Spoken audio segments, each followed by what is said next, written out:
بالعلم والعمل على جميع العالم والصلاة والسلام على سيدنا محمد سيد العرب والعجم وعلى آله وأصحابه يا نبي الغرور والحكم.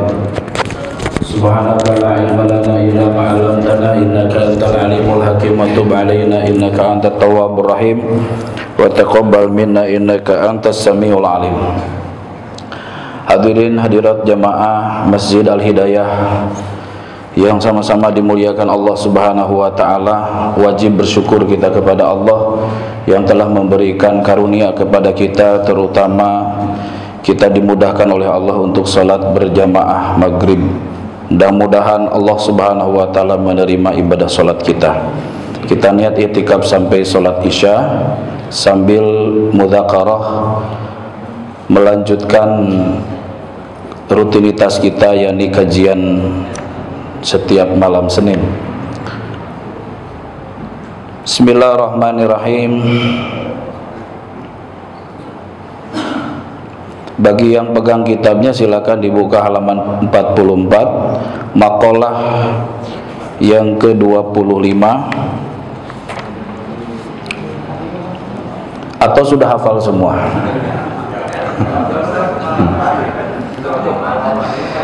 Bismillahirrahmanirrahim. An Aliyin radhiyallahu anhu wa karramallahu wajhah. Dari Sayyidina Ali radhiyallahu anhu wa karramallahu wajhah, semoga Allah meridhoinya dan Allah muliakan wajahnya. La yazalu ad-dinu wad dunya qa'imin. La yazalu, senantiasa. Dalam bahasa Arab ada 3 kata, zala, yazalu, ada zala yazulu, ada zala yazilu. Itu beda artinya. Di sini pentingnya kita belajar ilmu shorof. Salah nasrib, salah arti. Kalau zala yazulu terjemahnya hilang. Terjemahnya apa? Hilang. Zala yazulu, hilang. Kalau zala yazilu terpleset terjemahnya. Padahal fi'il madinya sama, Pak. Asal katanya sama, tapi cara nasribnya berbeda. Ada zala yazalu. Nah, la yazalu senantiasa, tidak berhenti. Nah, di sini kalimatnya la yazalu, tidak akan berhenti, senantiasa. Apa ad-dinu, agama, wad dunya, dan dunia, qaimina, berdiri dengan tegak. Madamat arba'atu asya'a, selagi masih ada 4 perkara. Agama tidak akan berhenti, dunia tidak akan berhenti, alias tidak akan kiamat, tidak akan hancur, tidak akan rusak selagi ada 4 perkara.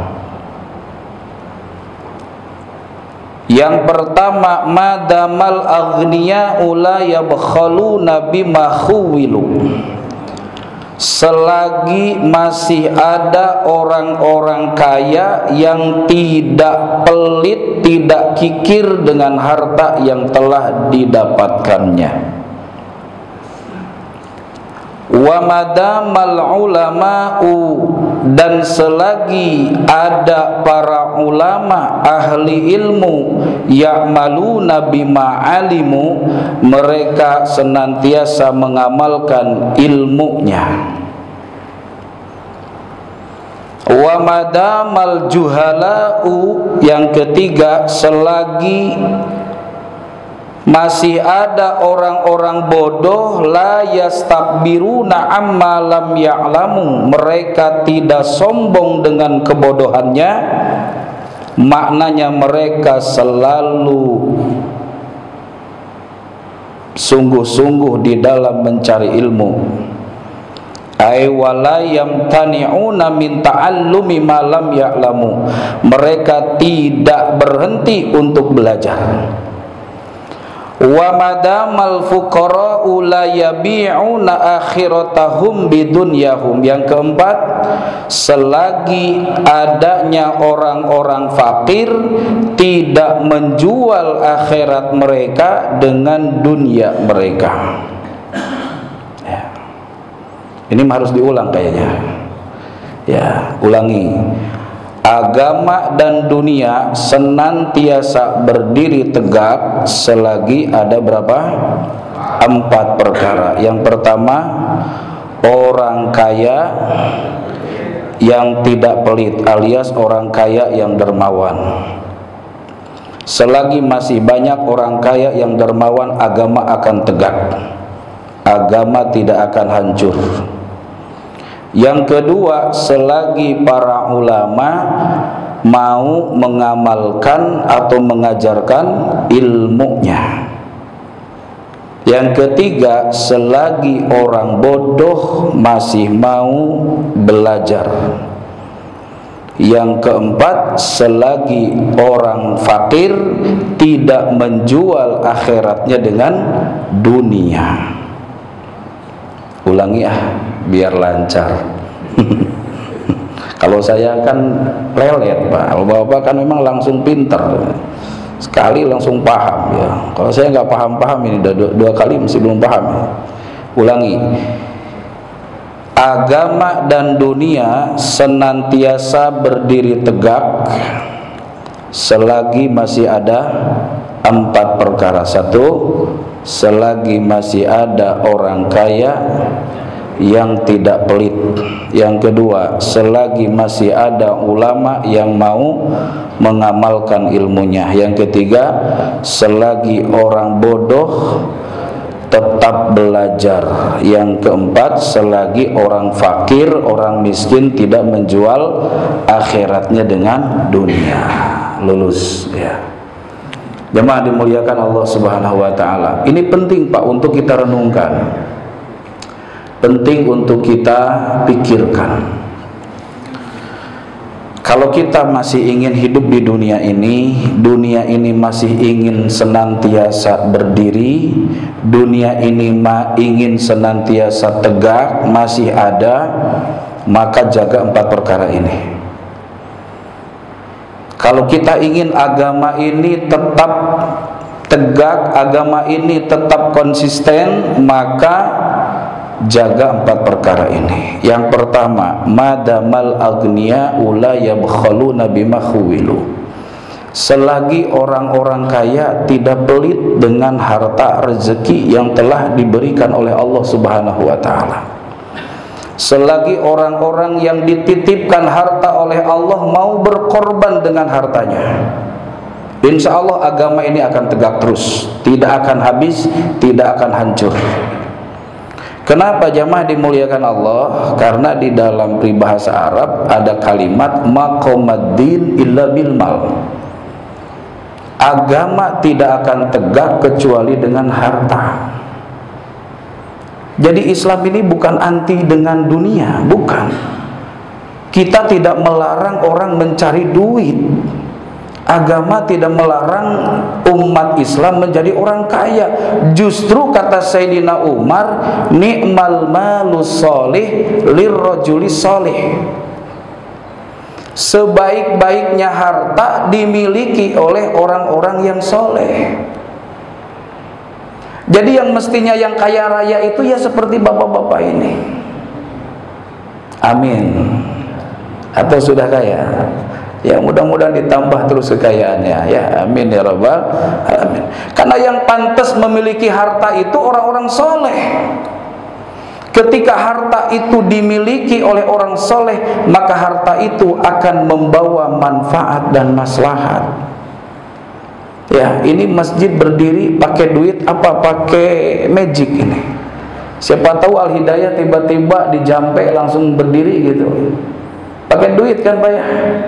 Pakai uang kan, beli materialnya, bayar tukangnya, bahan bangunannya, semua ini pakai uang. Maka maqamaddin illa bil mal. Tidak akan berdiri agama kecuali dengan harta. Justru kita orang beriman harus menguasai harta, harus menguasai kekayaan. Kenapa? Karena kalau harta itu dimiliki orang jahat, maka harta itu akan mendatangkan madorot. Ya, dipakai zina, dipakai maksiat, membunuh orang, menyakiti orang, menzalimi orang. Itu kalau harta dipegang oleh orang-orang tidak baik. Tapi ketika harta ini dimiliki, dipegang oleh orang yang soleh, maka berdirilah masjid. Ya, wujudlah pesantren, wujudlah pesantren gratis, ada rumah sakit yang gratis, membantu orang-orang yang susah, yang lemah, yang miskin. Itu kalau harta dimiliki oleh orang yang soleh, orang yang baik. Mohon maaf jemaah dimuliakan Allah, agama tidak akan tersebar Pak tanpa harta, tanpa biaya. Ya, yang membuat terhambatnya dakwah itu apa? Karena orang-orang agnia tidak mau berkorban. Saya punya pengalaman Pak dakwah ke Papua. Ya, Bapak pernah ke Papua? Berapa Pak tiketnya? Kalau pakai Lion 2 juta. Kalau pakai Garuda 3 juta. Itu. Kalau pakai Lion kagak dapat minum, kagak dapat makan Pak. 7 jam di pesawat. Kering Pak mulut. Nah itu. Jemaah dimuliakan Allah. Apalagi kalau kita sudah masuk ke pelosok-pelosok di Papua itu, Masya Allah, banyak masjid yang gak ada WC-nya, masjid yang gak ada tempat duduknya. Mau tidak mau kita harus berkorban. Ya, kita belikanlah itu kerannya, kita belikan mesin pompa airnya. Kalau kita jalan lagi ke pelosok-pelosok Pak, ya saya itu dari Manokwari ke Teluk Bintuni itu Pak, saya sewa mobil itu 3 juta Pak. Karena nggak sembarang mobil bisa tembus ke sana, harus pakai mobil apa itu, double cabin itu, ya yang tinggi itu Pak. Lumpurnya aja Pak sepaha, lumpurnya itu sepaha itu. Subhanallah, kalau nggak pakai duit nggak nyampe Pak. Artinya apa? Di sini dibutuhkan agnia yang mau berkorban. Saya ngiri Pak, ketika saya pergi ke pelosok-pelosok itu, ya para misionaris mereka itu pakai pesawat sendiri. Mereka nggak pakai bandara nasional, nggak pakai Pak mereka. Mereka punya bandara sendiri, punya helikopter sendiri, pilotnya pilot sendiri, pesawat sendiri. Mereka itu bebas aja mondar-mandir dari pelosok ke pelosok, dari kampung ke kampung. Kenapa? Karena mereka cukup besar biaya untuk menyebarkan misi mereka itu. Ya, kita untuk sampai ke kota-kota besar saja kita, Masya Allah. Ya. Kenapa Pak? Mestinya mohon maaf ya, uang-uang yang berputar di Basnas atau di mana itu kirimlah ke sana, dai-dai itu ke pelosok-pelosok. Kasihan Pak mereka di sana. Iya, susah di sana cari khotib tuh Pak. Saya setiap hari Jumat dipesan minimal 4 masjid. Kalau hari Jumatnya berbeda sih bisa kita gantian, benar gak?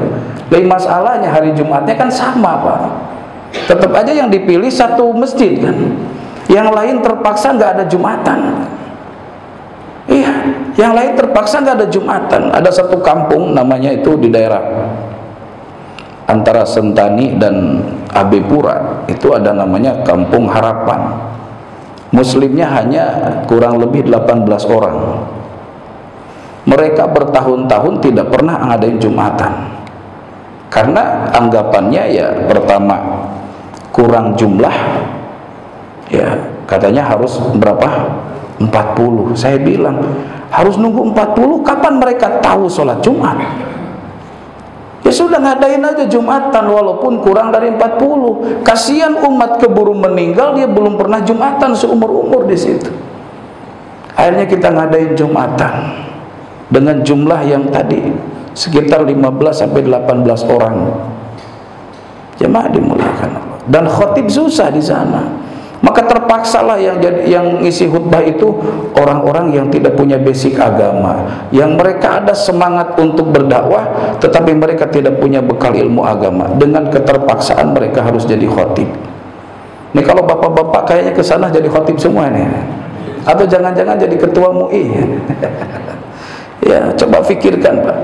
Nah, jemaah dimuliakan Allah, agama ini akan senantiasa tegak, akan senantiasa eksis ketika madamal agniya la yabkhaluna bima khuwilu, selagi orang-orang kaya masih mau menginfakkan, menafkahkan, mensedekahkan apa?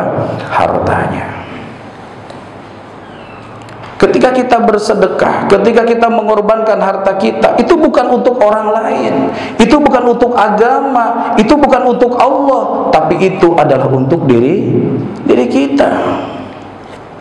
Allah butuh duit kita enggak? Tidak. Allah butuh enggak pengorbanan kita? Tidak. Apa yang kita korbankan itu akan kembali untuk siapa? Diri kita. In ahsantum li anfusikum. Jika kamu berbuat kebaikan, maka kebaikan itu akan kembali kepada dirimu. Ya, jangan kita berpikir kalau kita berkorban, kita korban seperti kemarin itu korban untuk orang lain. Bukan, itu untuk kita. Ya, la yanalallaha luhumuha wala dima'uha walakin yanaluhu taqwa minkum. Tidak akan sampai dagingnya dan darahnya kepada Allah, karena Allah nggak butuh darah, Allah nggak butuh daging. Yang diperlukan oleh Allah apanya? Ketaatannya, ketakwaannya. Adapun pengorbanan yang kita lakukan itu akan kembali untuk kita. Ya, jadi sesungguhnya ketika kita berinfak, bersedekah, itu untuk diri kita. Kita sedang menabung, kita sedang menanam untuk diri kita. Nah, mohon maaf Pak, ya ada datang ke saya, Ustadz, saya mau bantu pesantren Ustadz, tapi, nah ada tapinya nih, saya pengen usaha saya itu atau uang saya itu berlipat. Waduh, saya bilang gimana ya, saya nggak bisa melipatkan uang Pak. Saya kan nggak bisa melibat gandakan uang. Saya nggak bisa membalas kebaikan orang. Saya hanya bisa mendoakan jazakumullah ahsanal jazaa. Semoga Allah membalas dengan balasan yang lebih baik. Jadi ketika kita bersedekah, berinfak, jangan berharap dibalas sekian kali lipat, 10 kali lipat, 100 kali lipat. Gak usah berharap itu. Udah lillahi ta'ala. Kenapa? Karena setiap kebaikan itu pasti Allah membalasnya. Gak usah diminta, ya Allah saya minta balasan sedekah saya. Gak usah diminta, karena itu sudah menjadi ketetapan Allah. Man amila solihan fali nafsi. Siapa yang melakukan kebaikan, maka kebaikan itu akan kembali kepada dirinya. Gak usah minta dibalas, karena pasti dibalas oleh Allah. Gak usah dibatasi balasan Allah. Kenapa? Allah itu maha kaya, Allah itu maha kuasa, Allah itu maha berkehendak. Jangankan 10 kali lipat, 100 kali lipat, 1.000.000 kali lipat, 1 miliar kali lipat, bagi Allah mudah. Nah, seringkali kita itu membatasi kekuasaan Allah. Ya, ini coba nih 10.000, mudah-mudahan jadi 100, kan gitu. Mudah-mudahan jadi 100.000. Bener datang tuh 100.000. Coba lagi 100.000, mudah-mudahan jadi 1 juta. Itu namanya judi. Kalau kita beramal dengan Allah, udah lillah aja. Allah ini berinfak fisabilillah, udah yakin pasti Allah akan membalas kebaikan kita sesuai dengan kehendak Allah, sesuai dengan kuasa Allah. Allah bisa, Allah kuasa untuk membalas dengan balasan yang berlipat-lipat. Wallahu yudhaifu liman yasha. Allah berhak melipat gandakan sesuai kehendaknya. Ada jemaah dimuliakan Allah. Jadi ketika kita mengeluarkan harta fisabilillah, maka jangan kita hitung-hitungan. Iya, jangan hitung-hitungan. Dan kita gak usah nunggu kaya, gak usah nunggu banyak. Kenapa? Karena liyunfik du sa'atim min sa'atih wa man qudira alaihi rizquhu falyunfik mimma atahullah. Berinfaklah kamu wahai orang yang memiliki kelapangan harta dari kelapangannya, dan siapa yang tidak punya harta alias sedikit duitnya, sedikit hartanya, fal yunfik mimma atahullah, berinfaklah sesuai dengan kemampuan yang diberikan oleh Allah. Ya, mampu 5.000, 5.000, mampu 10.000, 10.000 kita berinfak. Kenapa? Ketika ada orang yang punya kemampuan untuk berinfak, untuk bersedekah fisabilillah, maka agama akan terus tegak. Jadi berhentinya agama itu apa? Ketika orang-orang kaya menahan hartanya, gak mau bantu bangun masjid, gak mau bantu orang bangun pondok, gak mau bantu orang miskin. Sehingga apa? Akan berhentilah Nasruddin, perkembangan agama. Ya. Oh, saya nggak punya apa-apa, Ustaz. Niat apa? Niat, Pak. Kalau kita niat, ya Allah, seandainya Engkau menitipkan harta kepadaku, akan aku bangun tuh masjid sampai selesai, akan ku bantu itu masjid. Allah akan memberikan kepada kita jalan untuk membantu masjid itu. Itu aja, Pak. Yang penting ada niat. Ya Allah, saya pengen misalnya apa ya, membuat atau membangun pesantren yang gratis. Karena banyak, Pak, saya keliling, Pak, ke kampung-kampung itu, Masya Allah, Ustadz, saya pengen anak saya mondok, tapi saya nggak punya biaya. Jangan dikira semua orang mampu, Pak, untuk masukin anaknya ke pesantren. Jangan dikira semua orang mampu untuk masukin anaknya ke sekolah. Banyak, Pak, menjerit mereka. Jangankan mereka untuk masukkan anaknya ke sekolah, ke pesantren, untuk biaya hidup sehari-hari mereka susah. Itu kalau nggak ada orang kaya yang mau berkorban hartanya, Pak. Nggak ada itu pesantren yang gratis. Ya, maka saya ketika dititipkan sebuah pondok jamaah dimuliakan Allah, saya kemudian dalam hati saya, Allah, saya pingin saya bikin pondok itu yang gratis. Sepeser pun saya nggak mau menyusahkan santri atau membebani mereka. Alhamdulillah selama 10 tahun sampai sekarang ini Allah memberikan jalan, Pak. Ya, untuk makan mereka nggak pernah kesulitan. Ya, untuk uang beli lauk buat mereka makan gak pernah kesulitan. Alhamdulillah. Ketika kita ada niat ingin memudahkan orang, menegakkan agama, membantu agama Allah, Allah akan memberikan jalan kepada kita. Ya. Maka jangan kemudian kita itu berhitung. Nah, kalau kita sedang bertransaksi dengan Allah, jangan berhitung. Ingat jemaah dimuliakan Allah, dalam satu hadis begini, ma min yaumin yusbihul ibad illa yanzilani malakani. Tidaklah seorang hamba memasuki waktu pagi hari melainkan akan diutus 2 orang malaikat. 2 malaikat itu diperintah oleh Allah untuk berdoa tiap hari, Pak. Gak ada kerjaan, cuman berdoa saja kerjanya. Ya, Allah utus setiap pagi hari 2 malaikat yang mana tugasnya dari Allah hanya berdoa. Masing-masing doanya berbeda. Malaikat yang pertama doanya, Allahumma a'ti munfiqan khalafa. Ya Allah, berikan ganti kepada orang yang mau berinfak. Ya, itu doa malaikat yang pertama. Apa?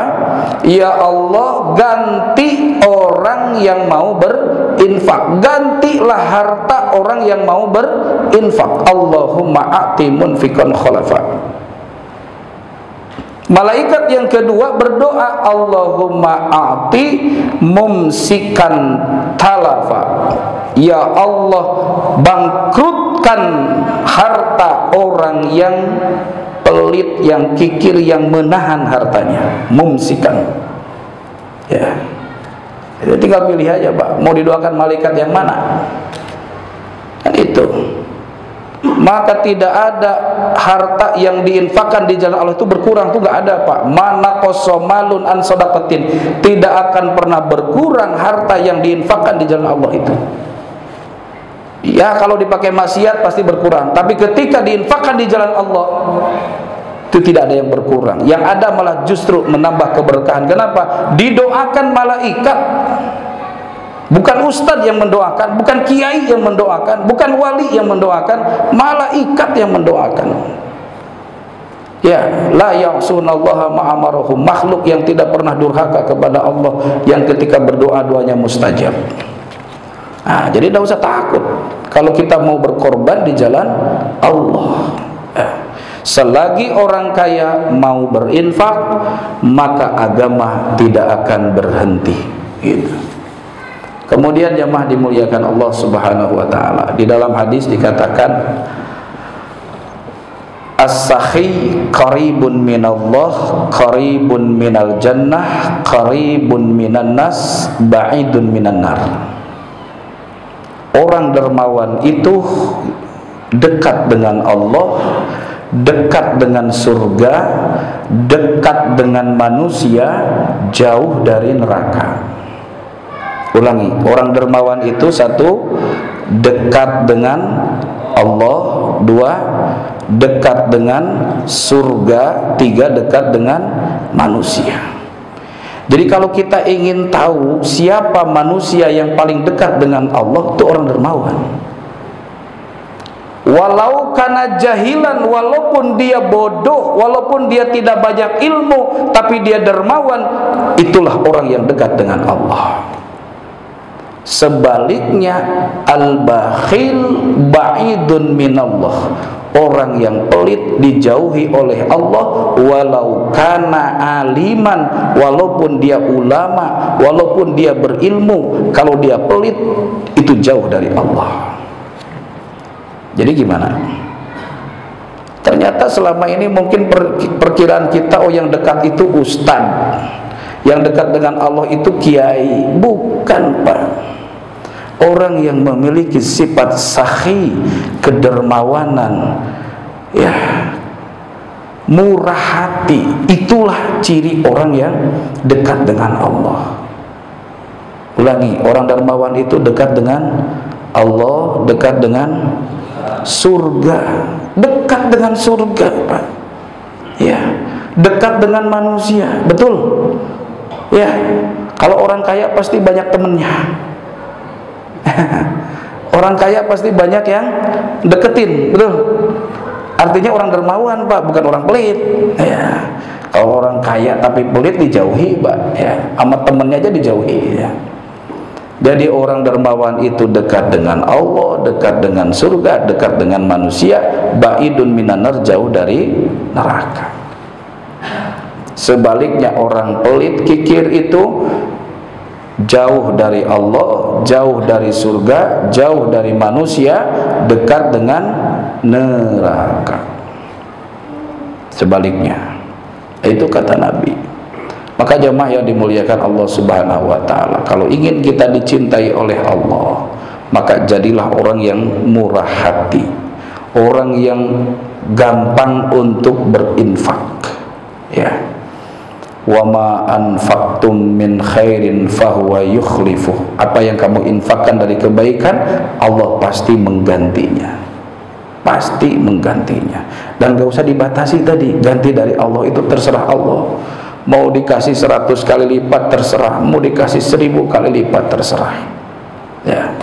Ini yang pertama, jemaah yang dimuliakan Allah. Yang kedua apa tadi?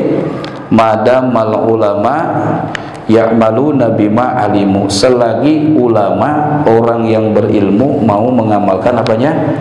Ilmunya. Kalau ulama tidak mau mengajarkan ilmunya, maka berhenti agama ini. Ya, orang yang punya ilmu tapi nggak mau ngajar. Berhentilah agama ini. Ya, ustadz semuanya susah. Misalnya nih, ustadz ini nggak mau, ustadz ini nggak mau, lah nggak ada pengajian. Benar kan?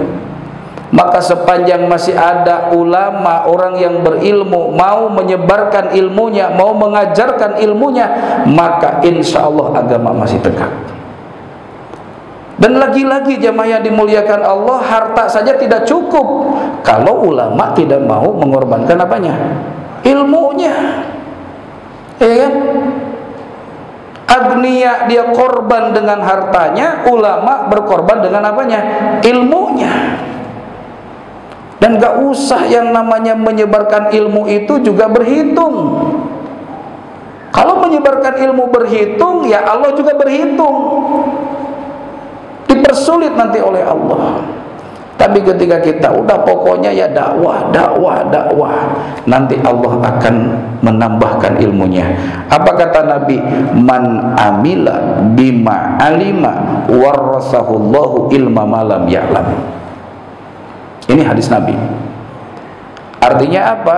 Siapa yang mau mengamalkan ilmunya, siapa yang mau mengajarkan ilmunya, maka Allah akan memberi, mewariskan ilmu yang belum pernah dipelajari.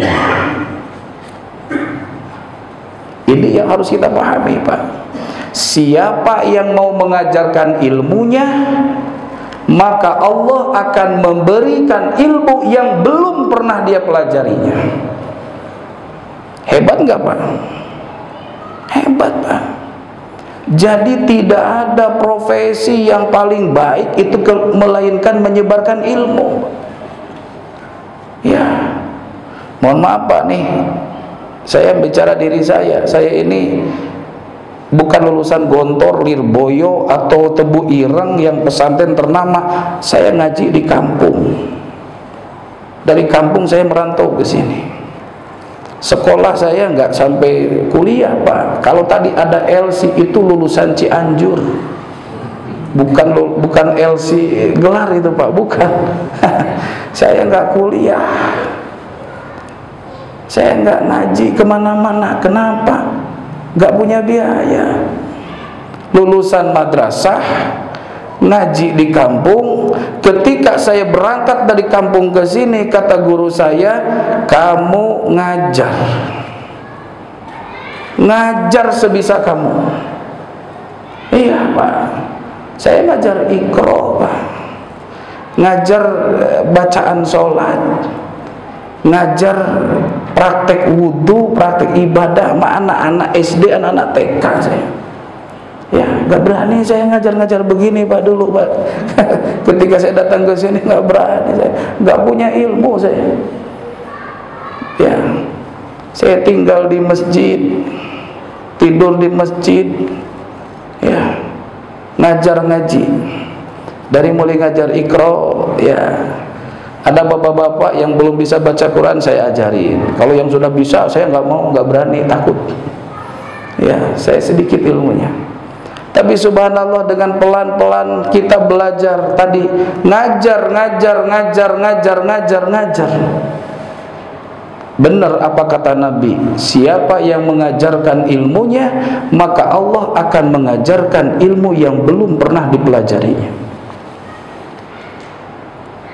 Saya nggak bawa apa-apa, Pak. Dari kampung itu guru saya hanya mengajarkan 2 bidang saja, 1 nahwu, 2 sorof. Ya, ini bekal dari, kalau saya manggil guru itu bapak. Ya, karena seperti bapak saya sendiri.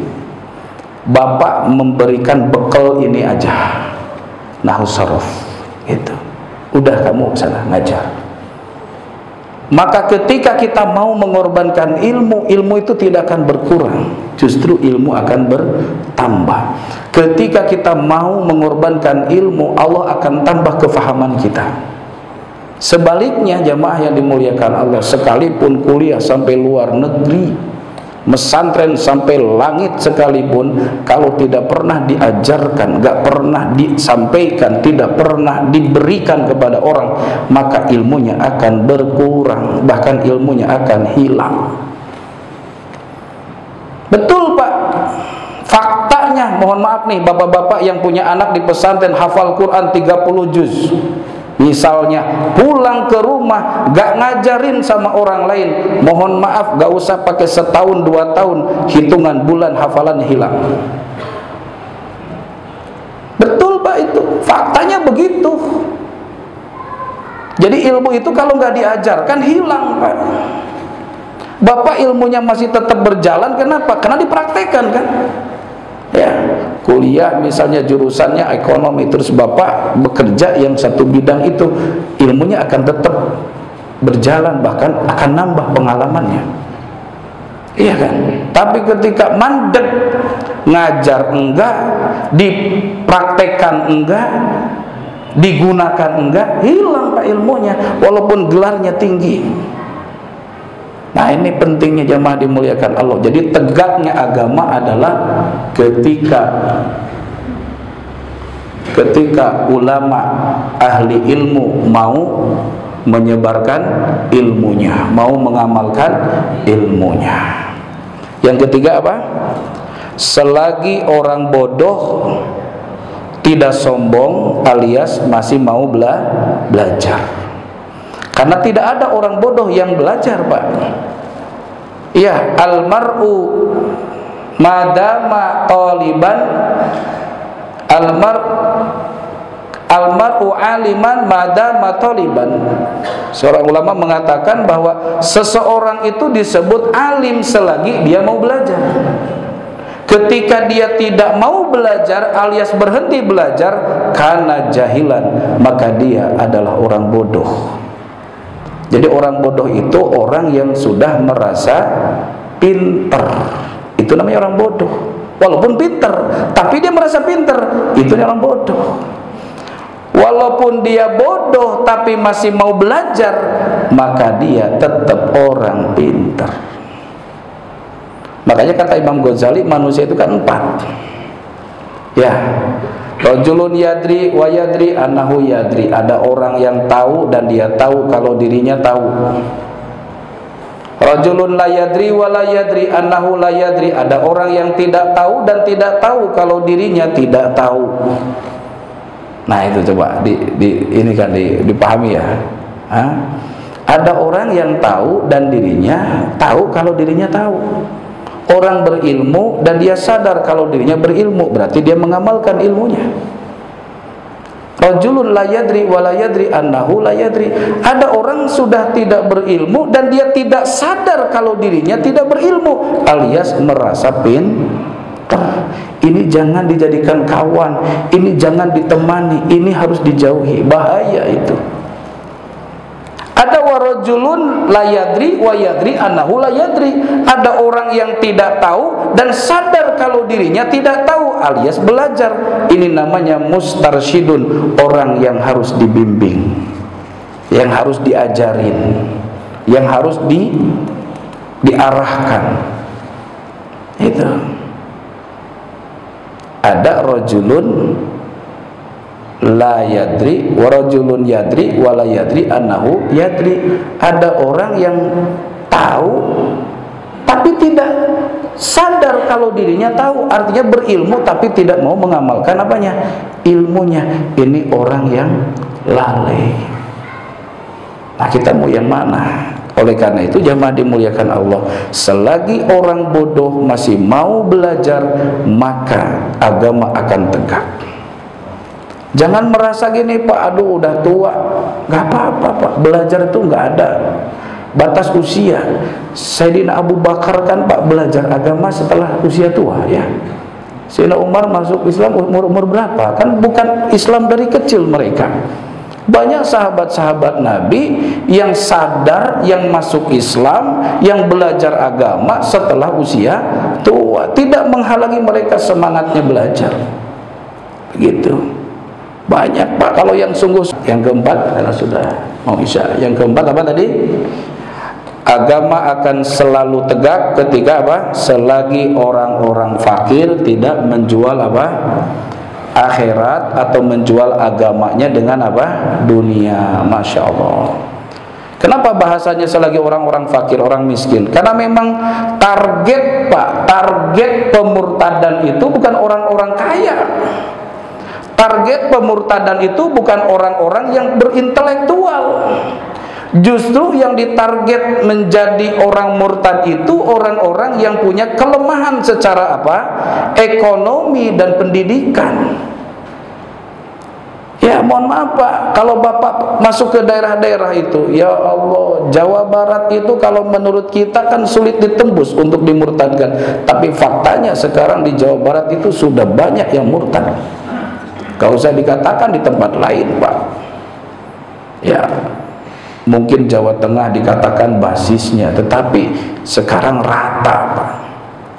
Saya di Cianjur itu ada satu kampung, boleh Bapak cek itu di Google, namanya Palalangon. Kampungnya Palalangon. Satu kampung itu ada 18 gereja Pak. Mayoritas di situ non muslim. Ya, itu berhasil mereka membawa misi di situ.